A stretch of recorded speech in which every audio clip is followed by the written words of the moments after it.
Ladies and gentlemen, we are living in what I consider as being very interesting times, but for some people amongst us, those are also very frightening times. Because when you look at the economical growth in Europe, it's very clear that after the crisis of 2008, except for a small hiccup in 2010, everything in terms of growth is going down. And today we are facing, when you look at the statistics and the indicators that some of the analysts are following, we are in a situation that is very close to the one of Japan. So we have a fundamental risk that we could be in a very long period of non-growth or very limited growth in Europe. For next year, only 4 countries of the European community predict some growth. All the rest is close to zero or negative. So it's clear that today everybody is in agreement that because of that non-growth situation, oh, should it be my phone? I don't think so. Yeah, definitely.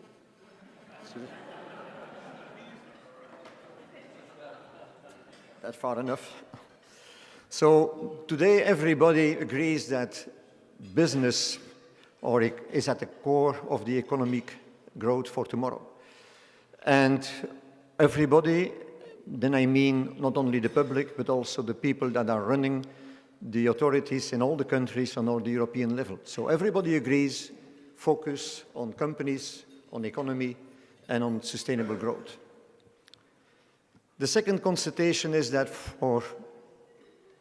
it's a very long time ago that we have almost no interest anymore on our deposits, that we don't pay that much interest anymore as companies, that even the ECB is asking money up to 5, 8, 20 basic points to companies, big and large corporations that are depositing their money into the ECB hands, and that some companies are asking themselves, or banks are asking to their customers slowly but surely also to pay money when they leave major sums on their bank accounts. What should you do with the money you have today? It's a terrible problem because you don't have to go to real estate. There is nothing to be gained over there anymore. Certainly when we would have a long period of non-growth, then also real estate, which is already much cheaper today than, although not dramatically, but cheaper than a year or two ago, is certainly not being the one that you want to invest in today when there is no growth for the next 5 years. So you should not do it in bonds, because bonds have the strange tendency, when interest rates are down, to be very bad in their performance. So this is not a solution for you. You should go, and that's the only one you have, you should go to the stock exchange. But strangely enough, this is not happening. The cash in the banks on the deposits is only but growing, and the money needed for that economical growth is not going into that direction, which is something we can only but make a constatation about.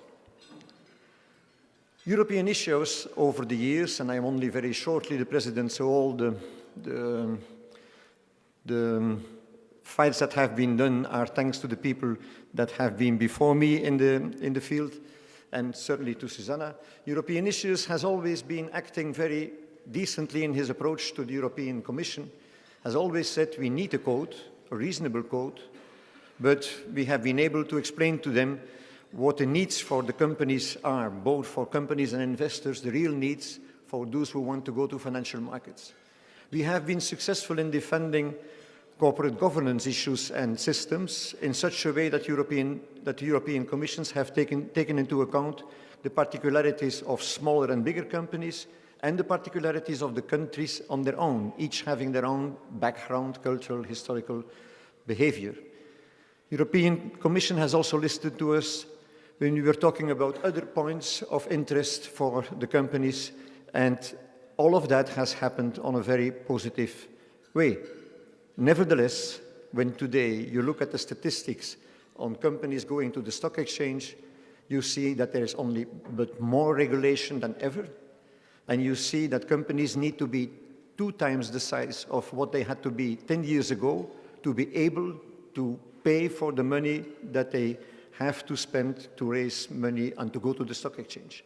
So there is something happening in the whole regulation world that is something very cumbersome. And when you combine it with that demand for economical growth and for companies as such, then you know that we have a problem. We have been talking this afternoon to some members of DG Enterprise, and I must admit that when you listen to them, that there is a new wave of hope for companies, for organizations that are on the financial markets, in this sense that the whole Juncker approach is one that is giving the impression that one is willing to listen to companies, that one is willing to listen to the need of the companies, that one will ask us before they will do something what we think about it, that they will take into account the different cultures of the countries. So there is some hope that all of this is going in the right direction, but it's very early time. So I have a dream. You know, European Issues has a dream, and my dream is not the one like Martin Luther King. It's less emotional, it's much more practical. My dream is that one commissioner, and we have 3 that will be busy with the whole issue around companies, regulations, stock exchange, and whatever, enterprise. If one commissioner could stand up and say, I will go for an equity culture in Europe, instead of going for a list of new regulations. If one could stand up and say, we have to stop asking what companies can do for Europe, but what Europe can do for the companies, I would be a very satisfied man. And I have another one, which is probably a bold one. If I would find one commissioner that stands up and says, my target is in 2019 to have 25% less administrative cost for the companies that are on the stock exchange, then I think we have a chance that at that moment, the dream of Jonathan Hill, which we have the pleasure to listen to in a couple of days ago, where he says we have to find the balance between risk control and growth, that dream could come out. But because it's clear, if we don't do anything about the regulations that are killing our companies in the sense that they are not capable to have that burden on their shoulders, then we will all die peacefully without any risk. We will be surrounded by rules that are protecting us from any disaster, but we will be dying because there will be no economy anymore. So I'm sure, and I want to end on that note, I'm sure that the commissioners that are listening to us and the director generals that are certainly the ones that will translate to them our message will be fighting for us. We have been told so. So I still have my dream, and I will tell you within a couple of years if my dream came out or not. Thank you very much for